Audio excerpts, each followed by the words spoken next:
कार्यक्रम आयोजित करण्यात आले आहेत। रास तिरक्की करो तयारी, आ रहे हे भगवादारी।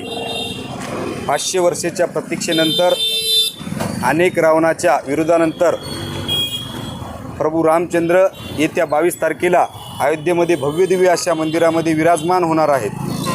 प्रत्येकजण अयोध्येमध्ये जाऊन हा सोहळा पाहू शकणार नाही, म्हणून आम्ही नांदेडवासियासाठी येत्या 21 आणि 22 तारखेला 21 तारखेला रामायणावरील नाट्यसंगीत, 22 तारखेला सकाळी 8 वाजता 101 जोडप्यांच्या हाताने होम हवन, 12 वाजून 6 प्राणप्रतिष्ठा झाल्यानंतर भव्य महाआरती आणि 22 तारखेला संध्याकाळी 7 वाजता प्रभू रामचंद्रावरील भक्तिगीतं आणि भव्य दिवाळी आतिषबाजीने साजरी करण्याचे ठरवलेले आहे।